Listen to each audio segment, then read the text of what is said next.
This is going to be a tag team approach. Dr. Coker and I interrupt each other often and sometimes talk over each other, so we apologize for that in advance.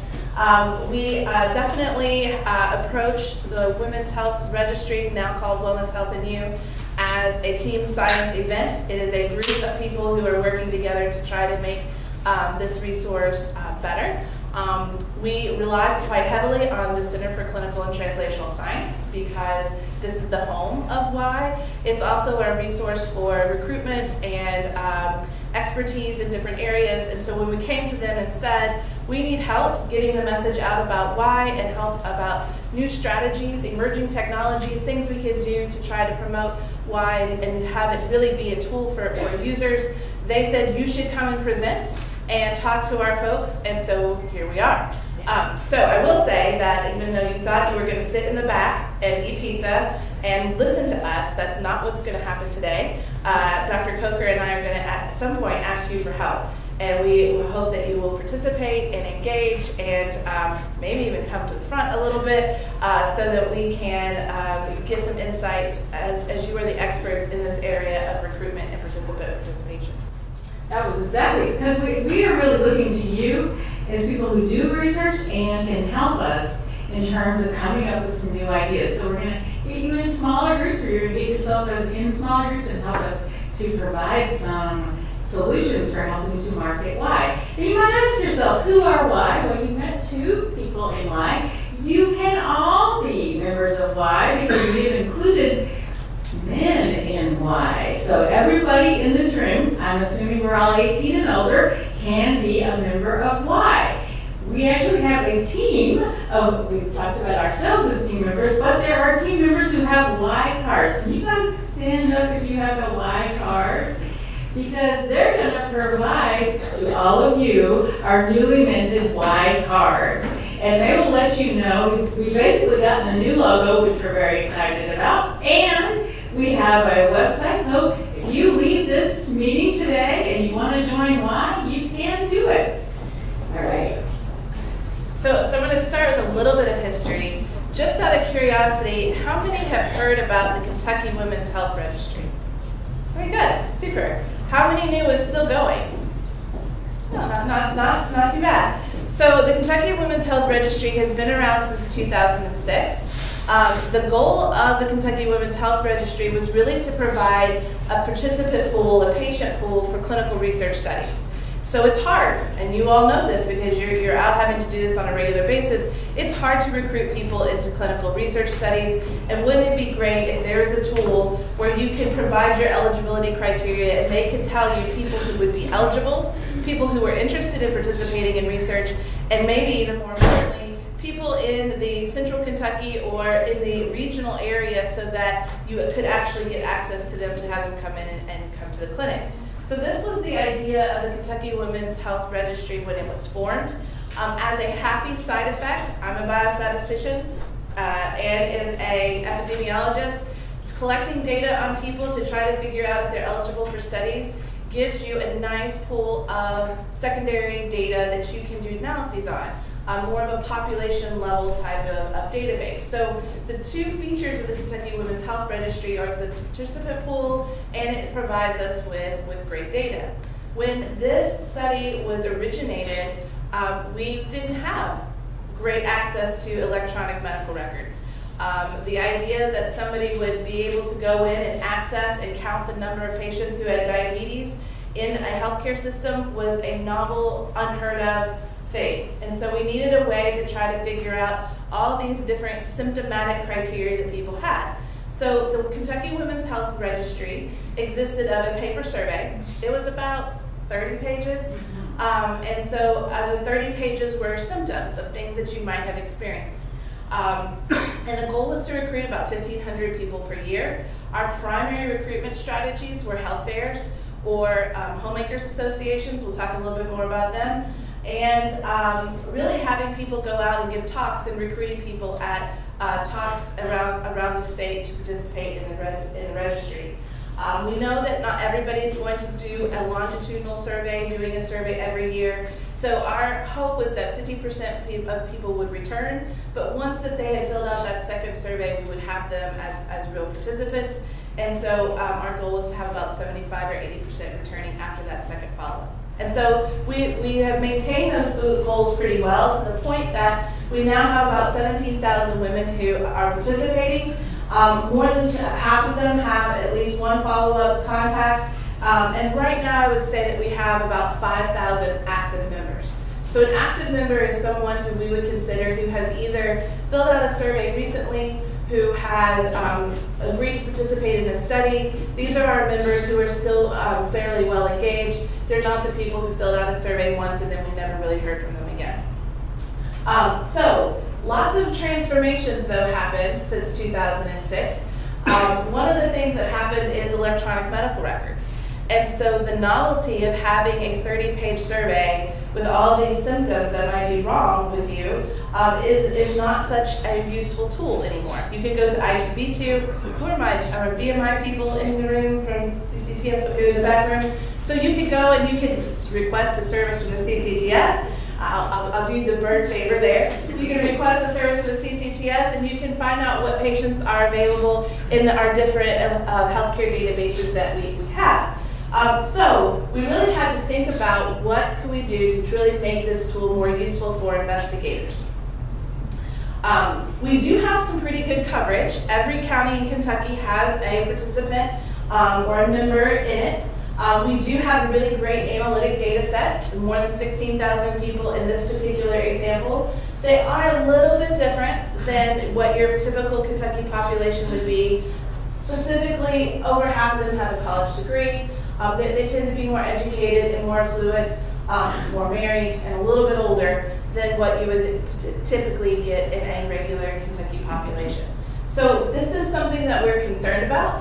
We need a diverse population. We have special populations that we're particularly interested in, and how do we get them to participate in something like this so that we can engage them in research.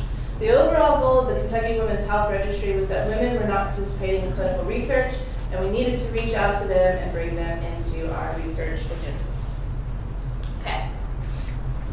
So what we are attempting to do now is, you mentioned, Dr. Bush mentioned, how onerous it was to do exactly the same survey, which took me about 45 minutes every year. So we came up with this idea of really focusing not just on physical health, but actually looking at health much like the World Health Organization defines health. In other words, we have developed in this circle here the idea of we're looking at sleep as a version of sleep health. We're looking at self-care. We look at preventive health. We look at social support. We look at family health. And we look at sexual health. We have openings. We have a blue opening there for ways that people can develop their own modules. We partner with the Birch, which is building interdisciplinary research careers funded by NIH. And we have a member of Birch with us here today. And what we do is to partner with individuals who are here as faculty members, and they can develop their own modules. So we have a way to have those individuals who are doing research work with us in terms of creating research opportunities in that way. So what we've done is then create modules. So you think, oh my God, I'm gonna have to do 5 or 6 different surveys. No, that's not how we do it. We launch them on opportune times. For example, and I'll just pick on sexual health here, we're doing that launching in February in connection with Valentine's Day. So we try to partner or have opportunities so we're not overwhelming people. We can do the surveys when it is convenient for them, but we do launch and provide them, here are the surveys that are available. So we're really focusing on not what's wrong with you, I love this quote, not what's wrong with you, but what's happened to you. There's a green circle, which includes trauma. Now you heard Dr. King provided our Bible sketch and our interests. We're obviously interested in looking at the health effects of violence. Violence occurs in our women's health population as it is right now in about 50% of individuals. This includes psychological abuse as well as sexual harassment as one of the items that we're measuring, and sexual violence as well as intimate partner violence. So it's unfortunately a common experience that a lot of women have who don't know about men, and that's why we're interested in talking and engaging with you, because we want to recruit men. We know that violence does happen, particularly psychological abuse does happen to men, but we don't know the health effects in the same way. So we want to just provide this to give you an idea of where we're headed. I would like to add to what Dr. Bush has mentioned in that the Kentucky Women's Health Registry was funded at about $175,000 a year. We do not have those funds. We have great support from CCTS, but we don't have $175,000 a year, but it's closer to $50,000 a year. And that is why we're really focusing on electronic ways to connect with individuals in Kentucky, men and women 18 years of age and older. So I just want to add one more comment. You'll notice that there is a physical or a clinical red wheel here up the top, but a lot of these other features aren't part of a typical medical record. These are things that you wouldn't necessarily be able to capture unless you did your own survey, your own initiative, your own registry. So by providing a system, an infrastructure that complements what we already collect, you have a strategy of really being able to use a resource that's beyond just these clinical assessments. Dr. Coker mentioned the sexual health module. I'll just mention another one because it's coming up. We had a faculty member in the Center for Health Services Research. She was really interested in health literacy, and in particular, do people understand their insurance plans? And so it was a very short little module that she came up with. We launched it around open enrollment. Within a month, she had 1,000 people who had filled out her set of modules, and then we're able to provide that data back to her. It's a win-win because we get data back to the investigator so that they can use it for pilot projects or other research studies. It's a win for us because we have an opportunity to tell people about why and something that they're interested in, like insurance and open enrollment. So as you're thinking about why might be helpful to you, each circle really represents a new type of portal that would get people to be engaged into this membership system, we'll call it. I'm going to ask the question of the audience. How many people are PIs or write grants? All right. So one of the things, Heather and I do a fair amount of grant writing as well. We've written actually about 3 grants in the past year that focus on using why as a source of patient recruitment. So it is a resource not only in terms of the specific circles on this page, but you can develop your own. You can use this strategy to recruit individuals, and Redcap was mentioned earlier. That's another component that we can help with in terms of data collection from that perspective. So it really is not just a patient pool, but a way to follow individuals forward in time. And as we're going to talk about a little later, a translational approach to data collection.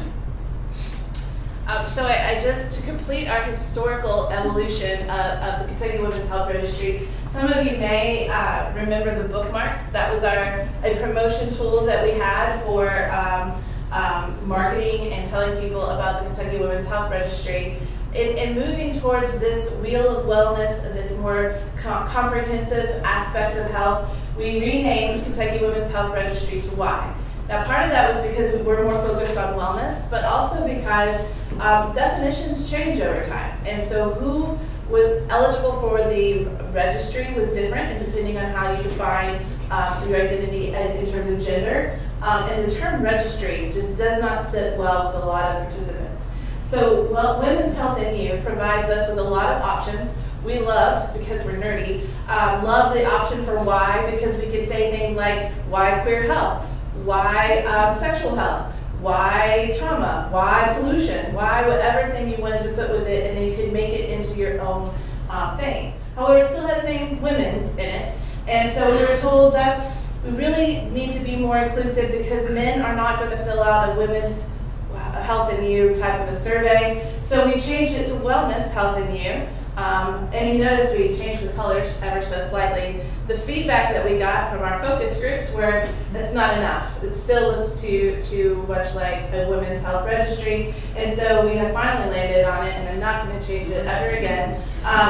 The Wellness Health in You logo, which is much more gender neutral. And I think it gets back to the idea of that there's a lot of things that that encompass a person. And so now Wellness Health in You can be fully pushed out as a tool for everyone, not just women. But in particular, I would like for you to think about those vulnerable populations who have a hard time engaging in research or maybe don't feel completely welcome to come in. This would be a great tool to try to find a home for those potential participants. Okay, so speaking of the translational feature, and I will have to say thank you to Kelsey, who's in the audience, because graphically this looks beautiful and it looks like I have something to do with it, but this was all Kelsey. I just would like to talk through some of the ways that you might want to use why. So we'll start here with our little green investigator. Usually what happens, and this is not always the case, but usually the investigator does some sort of initiation with why. Either I need participants and I need you to send out my flyer, or I'm interested in doing a module, how can I get access to these participants, how do I create a module, that kind of thing. So if it's usually for a module, we will work with the investigator and create a module. Now, the surveys are tough because a lot of times we want to get into a very small level of detail. But when you're working with a tool like this, it has to be a little bit more generic. 10 to 15 questions is really the max of what a module should be, because people are quick. They don't have the same attention span they used to have. They're doing this on a smartphone, and we're not paying them. So having a very short, concise module is a really key piece to getting people engaged in the project. And then we ask the investigator to help us with module marketing. You all have emails. We use emails all the time, but participants no longer use emails. So this has been a real challenge. The metamorphosis that you have, the metamorphosis of how you communicate with potential participants is really challenging. When we started Kentucky Women's Health Registry, everyone had a desktop and they sat at work and they were on their computers and they could check their email. It was no problem at all for people to sit there at work and do a 30-page survey. Now it's a little bit different because people aren't buying desktops at home. They have tablets, they have smartphones, and so sitting and expecting people to sit is a challenge. The other piece of that challenge is we have been well trained not to click on links in our email. And so when we send out an email that has click this link and join why, no one clicks on it because they're afraid you're going to download a virus to their computer. However, people do click on videos. So our strategy for helping to communicate a new module is available is to do a very short 30-second, maybe a minute long YouTube video. To click on the video. It's great because it connects UK researchers to the participants. They can see who the person is and why their participation is important. And so we get some help in creating that marketing tool. I will say that sometimes investigators, they're great, we're great, but we're not the greatest at being on TV. Love the cameras in the back of the room. And so it might be better if it's the study coordinator who's on the video. You know, if you're going to be the person who has the interaction with the participant, then having your face up here is a really good idea because it connects you to that person really from the get-go. And so we can launch to the participants these resources. The launching is something that we do through a couple of different mediums. We'll talk a little bit more about that, but we can do what we call blast launching, where we send things out to many, many people. Again, we mentioned the team. We have a pretty good informatics team, a great informatics team. Should undersell that. Our informatics team is fantastic. They're sending out like 600,000 surveys a day for one of our other projects. They write little applets. And so they can send this out really fairly easily and personalize it so it goes out to participants. We then can take that data and we process it. We can take the raw data, create some generic little tables for you, give you a summary of what's going on. Then you have that feedback, and then that's going to help us to develop the health materials. Now, the development of the health materials is a particular part of what makes this a circular initiative. As researchers, sometimes we get into the habit of collecting data and not providing that information back. So Y provides a mechanism to tell participants, here's what we found from your data. In the olden days, anyone remember the newsletters? You might get the Kentucky Women's Health Registry newsletters. Okay, so a couple of you.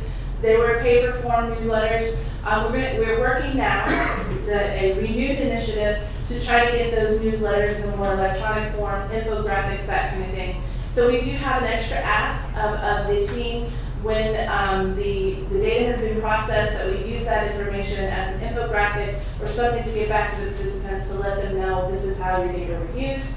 And then we can again deliver those health materials. Now, to date, we have just delivered those health materials as an infographic or as an email.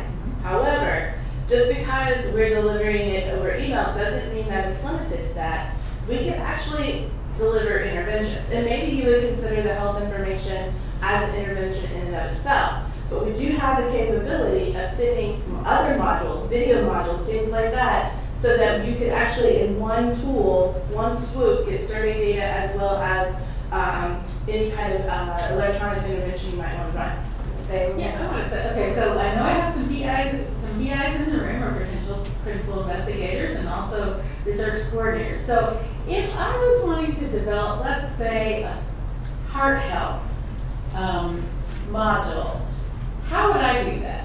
And who would I need to talk with to make that happen? Dr. Bush.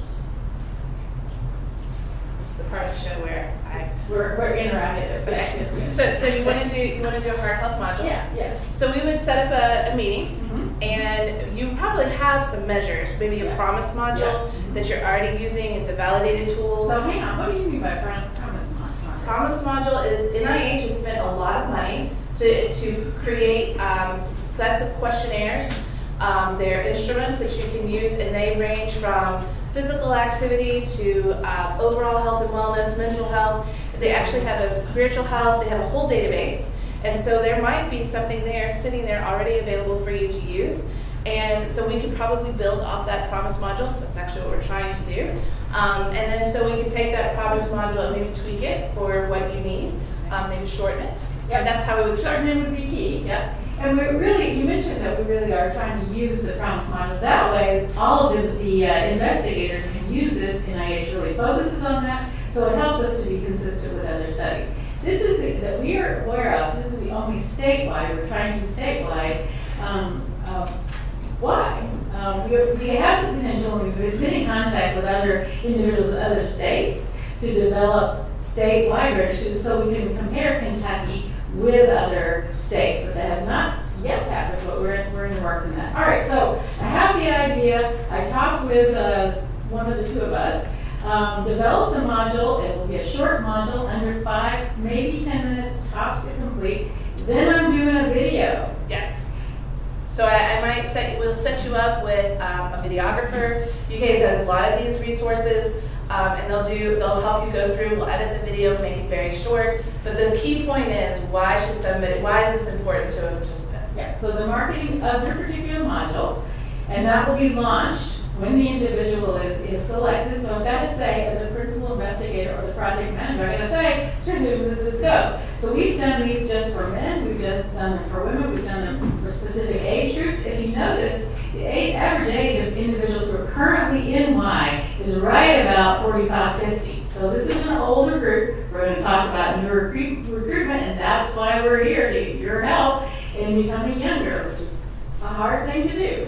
And then after that launch, and with the principal investigator determine when that module will launch, then we help with data analysis. It's the data processing. Yeah. Okay. I will also mention while I'm on this slide, you may be sitting here saying, I don't care about these modules. I don't really need this. This is not something I'm interested in. I don't collect survey data for participants. Why would I ever be interested in this tool? So I will also say that the modules are a strategy to try to get people engaged. And again, as Dr. Coker said, this is part of what we need your help with. How do we get more people to engage in this project? But you could also contact me through the Bird or through our CCTS portal and say, I have a study. I need 50 participants. I need them to be obese participants. I need them to be female. I need them to be male. I need them in this age range. I need them to be unemployed, whatever those things that you are interested in for your eligibility criteria. And then we can take your flyer and we send out to them, just like we just send out health materials, we send them out your flyer. And we're not telling them that they have to participate, it's completely voluntary, but they can then go and contact you. If they're not walking around UK Healthcare pulling out little stickers or flyers, this may be the only mechanism that you might have to reach a more diverse and wider population. So you can be uninvolved entirely in the creation of modules, but still use this as a resource to get your study information out to people who might be interested in participating. The other advantage for you in that scenario is we don't pay participants to do this. They do it because they want to bring their population into clinical research. But if you're doing your own study and you're doing blood draws, you're doing other things to them, and you're incentivizing them, you get to go to a pool of people who have clicked the box, yes, please contact me for research, and now you get to tell them that there's a way that they can make some money. So you have some extra pieces that you get, not just with modules, but also to try to communicate. Because we've communicated with them in the past, they are used to seeing our emails. It's not some random group of people that they're getting an email from, and so in some ways it legitimizes whatever study that you're interested in promoting. So Dr. Coker mentioned a little bit about the tools. I will keep this somewhat brief, but to tell you that Y is located on its using the Redcap platform. For those of you who are familiar with Redcap, it is a phenomenal research tool, and we're usually pushing it to its limits. We do all kinds of really creative things with Redcap. If you're interested in some of those things, we can talk about those a little bit later. But Redcap is really our primary platform. We have just started using a software called Twilio, and Twilio is a text-based messaging platform that we can connect to Redcap. I mentioned the emerging technologies and people's interest in filling out electronic surveys. Even the way of the email has gone to the dinosaur. Our newer populations really don't use email anymore. They use other apps like Facebook Messenger, or they do text. And so we do have with the Twilio the capacity to even survey with text messaging through that software feature. The biostats part, the data processing, happens via, we use SAS and R and N+. We've got a whole team of resources with the Bird, and really this is a research tool so that you can do some really interesting data sharing things. It harmonizes your variables so that you have a consistent set of variables that can be linked. It helps you with creating the modules. We can try some new innovative technologies with how to capture information, and we can really help you identify participants that either may need to know about a survey or participants who might be ideally suited for a particular intervention. Okay. So, getting to the part where we need your help. I have two pictures here of participants, and just in case you need a little more information of why would someone do this, on your left we have our participant, Sandra Hughes. She was one of our original Kentucky Women's Health Registry participants. And Sandra got one of our newsletters, and in the newsletters it talked about heart health and how heart attacks might look different for women compared to men. And she tells the story of how she was sitting at home a couple of years later and realized that she was having a heart attack. And she told her husband, "I'm having a heart attack," and he said, "How did you know?" And she said, "Because that stupid pamphlet told me that I'm having a heart attack," paraphrasing a little bit.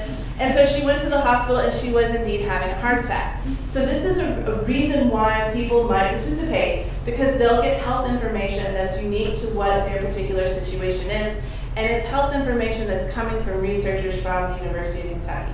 On the right here is Amy. She is one of our Y Queer Health participants. She had no interest in participating in research, and Dr. Amanda Fallon Bennett recruited her into the Y Queer Health as part of the Special Populations Initiative. And so she got one of those flyers from a study telling her that if you could, you're eligible to participate, contact this investigator. She contacted the investigator, and through screening, they found that she had early signs of cancer. And so they were able to get her in and get her treated. So her story is that Y saved her life.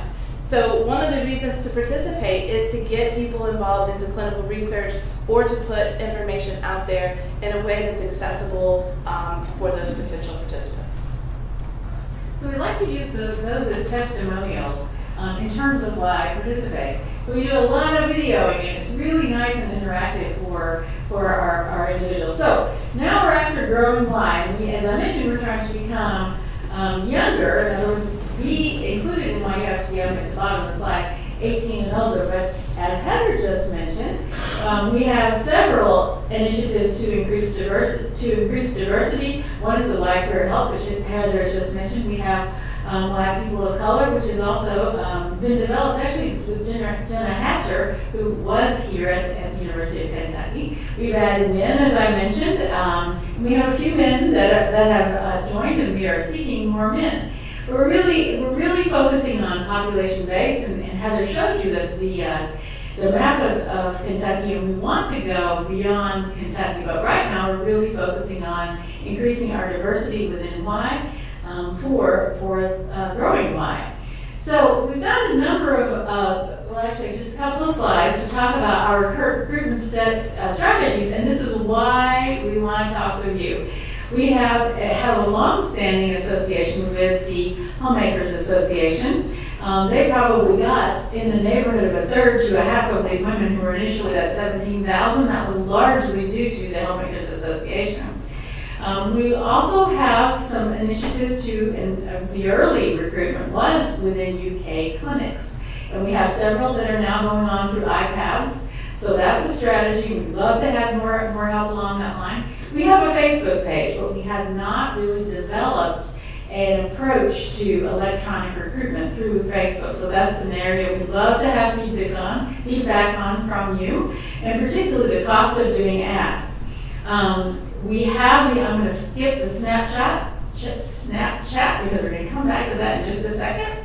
But we do have the opportunity to recruit friends and family through Y. So for example, I am a member, I can recruit friends and family. I can basically give them a link through Y to join. That links me but doesn't specifically link an individual to Y. So that's a way that we have actually grown Y quite significantly. Now we're interested in including men from that perspective. So let me go to the Snapchat. Let me talk you through a little bit of this. So basically, here's our logic.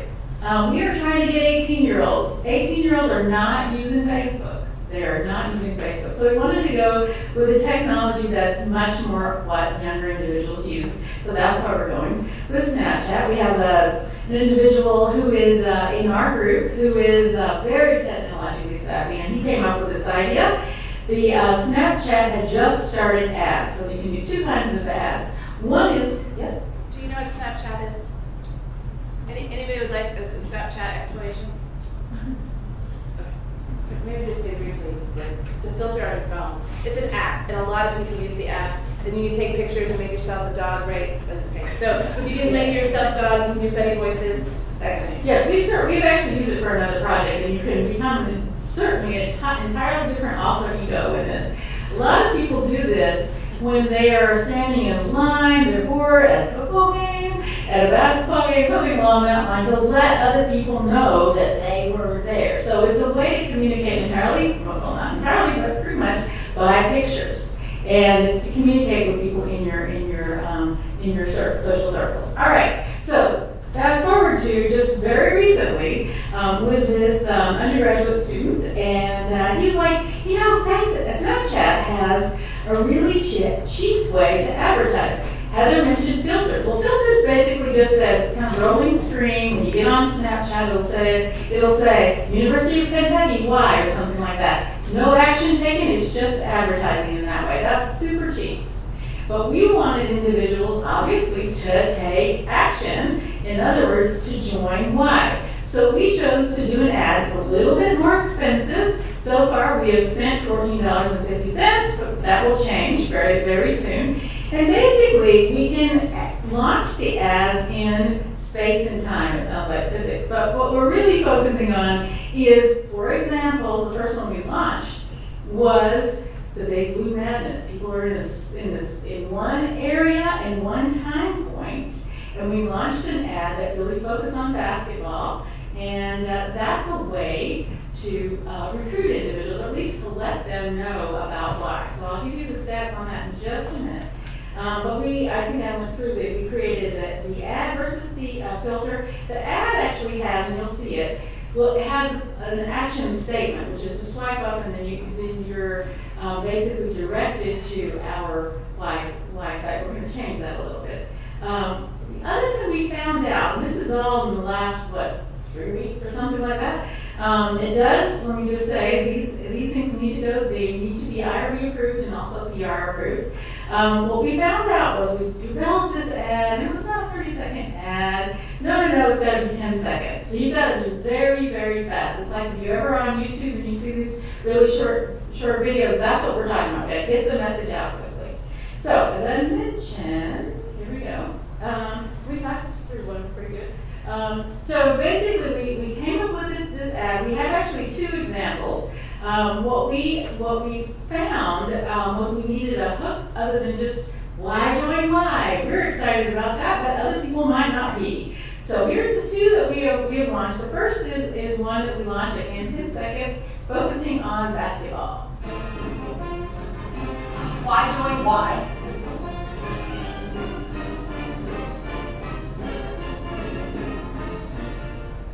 Okay, so 10 seconds, little texty, right? Has a football, this is a basketball, and it really briefly in words tells you why you should join why. When we launched this at the Big Blue Madness on September 28th, which was a Friday, we had over 5,000 individuals. All Snapchat users, that's the only way you can get this, 5,000 individuals who saw this. And we got 29 people to come to our site. Unfortunately, nobody joined Y from that perspective, but we got some advertisement out of that. For $14. For $14.50, right? So you can actually set the price. In other words, we could say if we had a much larger audience, for example, the football game that's coming up this weekend is a big one. We will have an ad. And the idea then is we were really struggling with not just talking about football, that's not enough. We decided to really focus on cancer, and guess what? October is breast cancer month for breast cancer awareness. So this is the ad that we're going to send to IRB and get approval.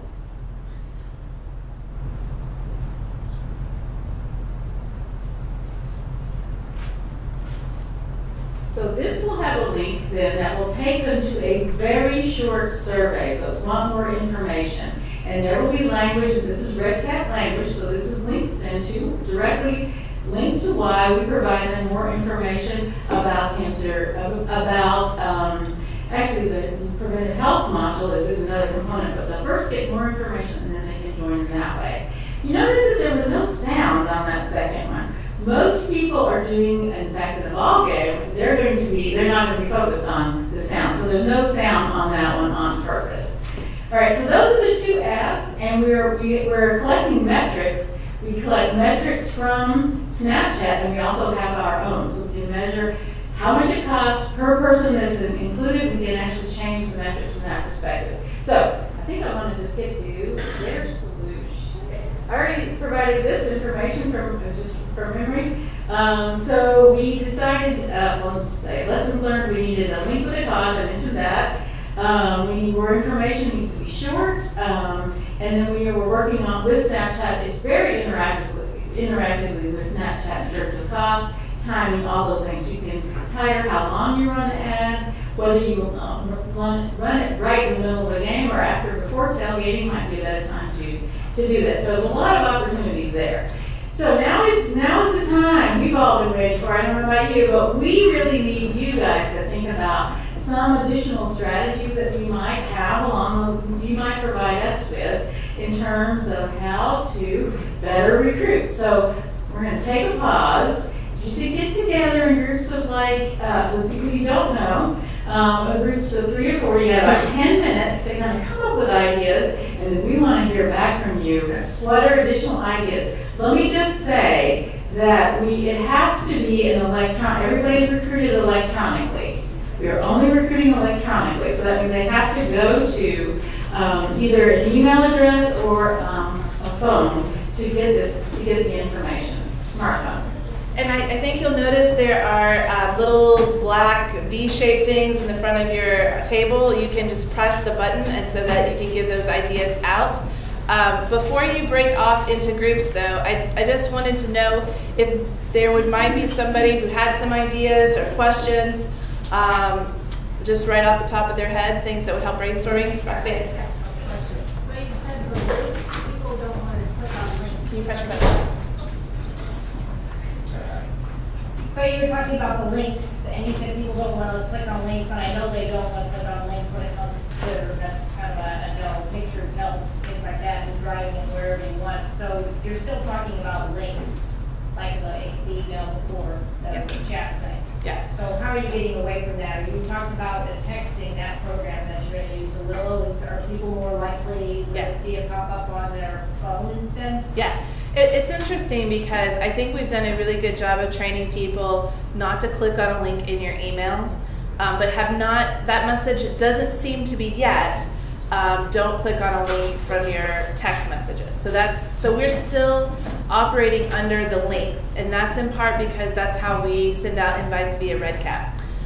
We are constantly trying to improve this. We have another study that I mentioned, the 600,000 surveys. We have 30 campuses, and they're all undergraduates. So getting them, especially at a rival school, to click on a link from UKY is really difficult. Again, they'll watch the video. Once they watch the video and they realize that it's a legitimate thing, then the clicking is okay. I think part of it is, for now, our Band-Aid fix is how do you legitimize what you're doing? And I think this is where Snapchat can be particularly helpful because they've seen it before, they've seen that it's associated with UK in some way. It doesn't feel like it's some kind of spam piece. But it's still a constant issue to try to work within this linked framework, which is, again, why we're exploring Twilio, because I think that the next phase has to be text-based. Any other questions? So you say that when they can swipe up and click on the link, but so they're at a football game or a basketball game and they don't want to do it right. They want to do it later. So how does that work? I don't use Snapchat. That's okay. We didn't either. So I think that's part of our lessons learned. We did recognize that if you're tailgating, the idea of you sitting there and filling out a survey is probably not what you're interested in. We also had this, we had our special populations, they went and recruited at Pride festivals. One of the nice pieces about Snapchat is that it does do geofencing, so you can fence in an area and then the ad can go and reach all of those people. But to ask them to do a survey at that moment is not going to work. So now our strategy is going to be just look for more information. So once we get their email address, we can send them out, or their cell phone. We can send them out a text message, remember why, and then try to communicate with them after the fact. Once we have that, we can send a few reminders. Right, so the idea is just basically to get either cell phone or better yet email so we can get back to them. Yeah. Okay. Anybody questions about what your next task is to help us come up with ideas of what we're missing and how we can be more efficient? Okay, don't leave, but please stay and help us. Let's give you about 5 minutes, and then we'll regroup, and then maybe there'll be some more discussion. So take 5 minutes, talk to the people around you, see if you have some strategies and things that you might want to do. So the initial discussions wrap up, and I think that we will see what were your ideas? What were your thoughts about recruitment strategies? Dr. Kern. Marietta's got a great idea. Marietta. Marietta, just hold in your microphone button. Actually, have you all approached the subject of university health? Because we wanted to target the younger population. That's a good idea. No, we haven't. We talked to UK Healthcare a little bit, but that's not University Health Services. What's your experience about trying to do things in the clinic? Actually, that's where I started my research career, was in university health, and we targeted, the young college-age population. And we went into, the classroom buildings, we went into the student center, we went into the dorms, and we kept people active, like in the lobby of university health, kind of when we had a study or something that we wanted to, where there was somebody there that they could interact with. If you've got iPads or something that you could stick, a couple of people over there for a week, you would probably get because they're waiting in the waiting rooms, but you've got to get buy-in from the university health folks, to be able to do that. Like Joanne Brown. So, Yeah. let me add to that. So I think you need to catch people, especially if you want to target young people, you need to catch them at a time when their mind is in the right place. Now, at a ball game, their mind is not in the right place. I don't think I want to do this either. Secondly, internet access is horrible. So you can't get them to do much there. But the nice thing about the whole UK campus is covered with wireless. And then you can, there's certain times when students might be a little bit more contemplative, more likely to sit down and do a survey. So, employee health, hanging around the student center, eating their pizza, maybe even in dorms. I mean, there's a variety of ways you might be able to capture them at a good time. You can actually put them on their monitor screens. All the doors have the monitor screens now, and you can use those. They don't want paper anymore. So I think the Johnson Center and the alumni gym, I know when the ATRN conference was over in the student center, there were a lot of students that were in the alumni gym over there. So I think we might get a lot of really healthy students. That's great, can be the whole population, that's great.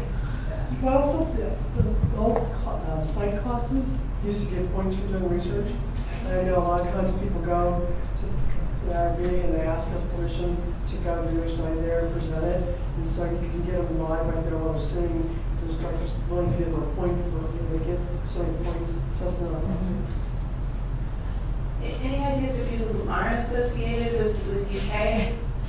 Because I agree, we have this really public, Personally, I believe that just, the direct interaction with young people is much easier than playing over the internet.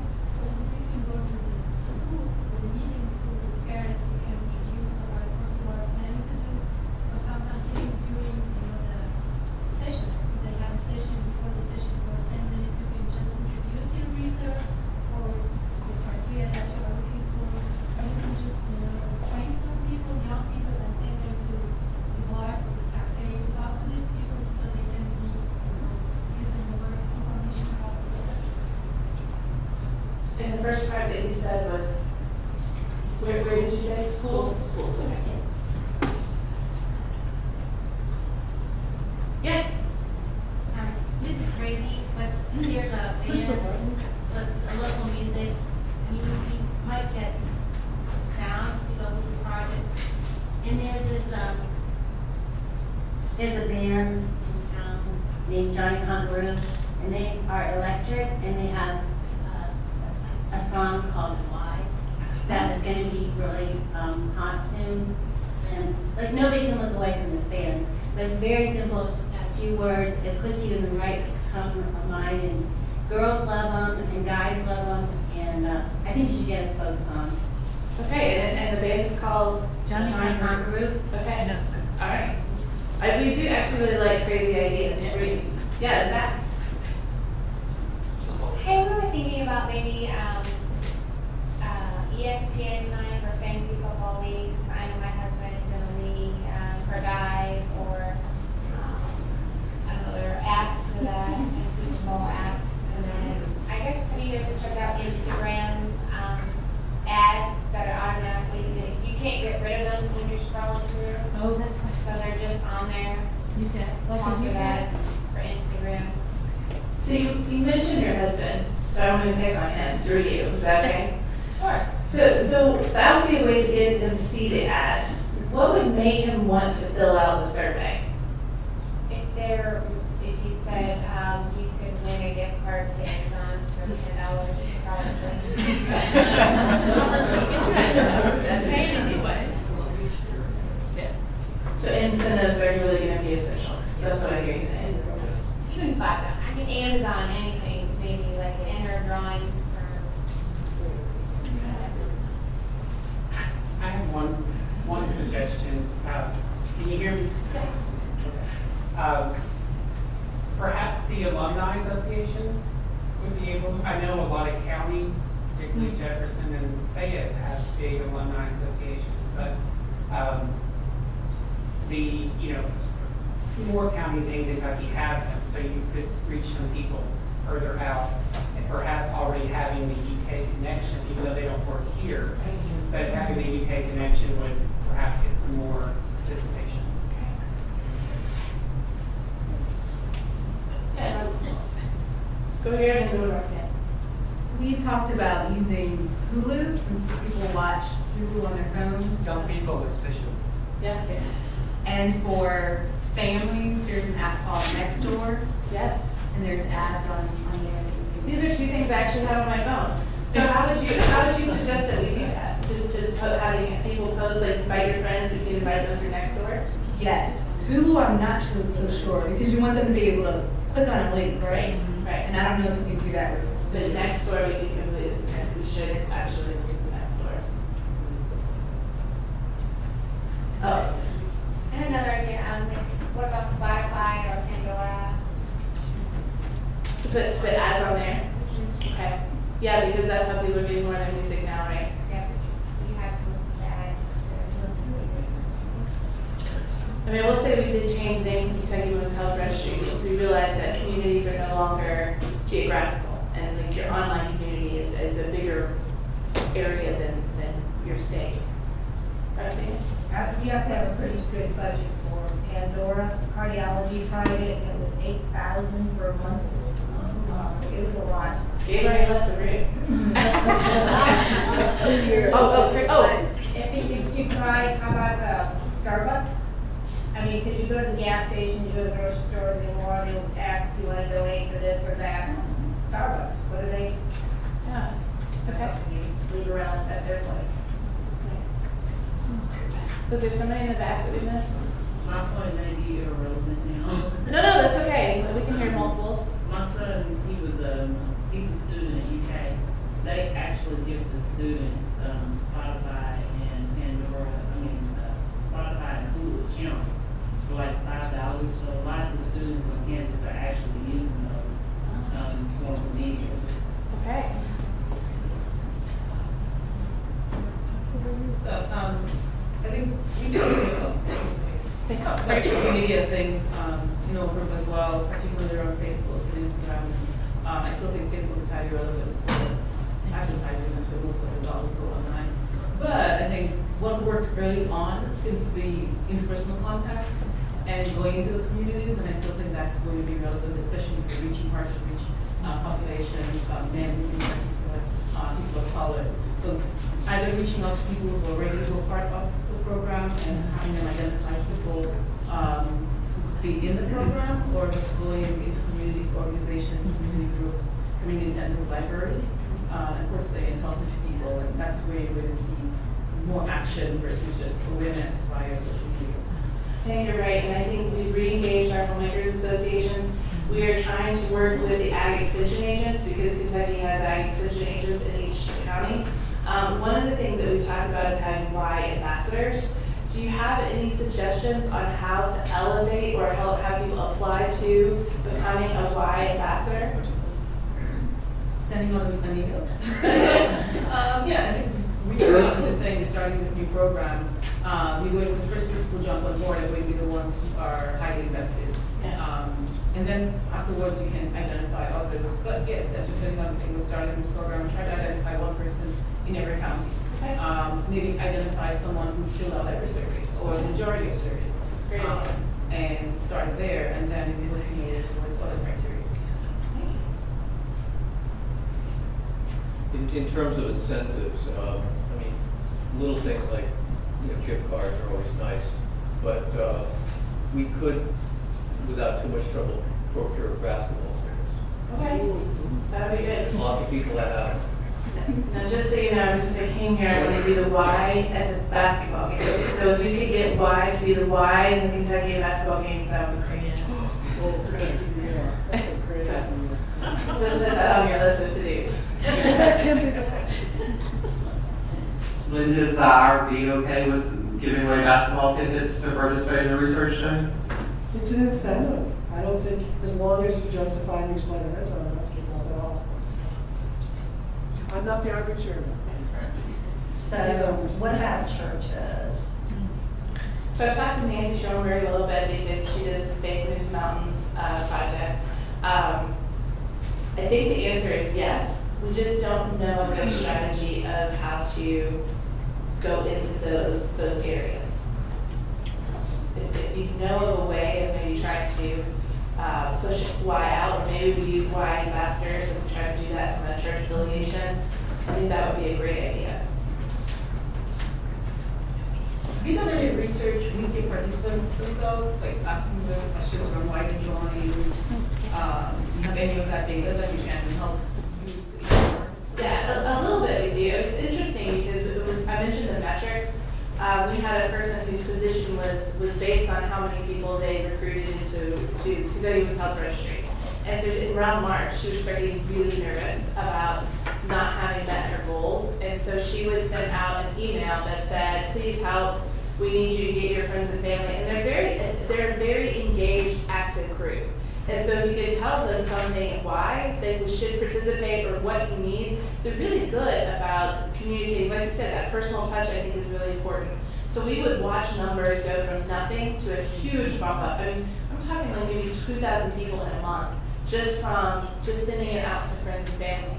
And so we haven't gone that route, but I do think it is the people who are engaged. And I also think that one of the things we're missing is this feedback back to the participant. If they saw I'm doing this and this is what I get from it, this is what I'm doing for research in general, this is what I'm doing for the community, I think that would help them to say, and you should do this too. I think we're missing the and you should do this too. So we are really at the end of our time as we are instructed. However, if you have a great idea in the shower or wherever you're thinking, please email us at y@ukY.edu. Thank you so much for your time and your ideas.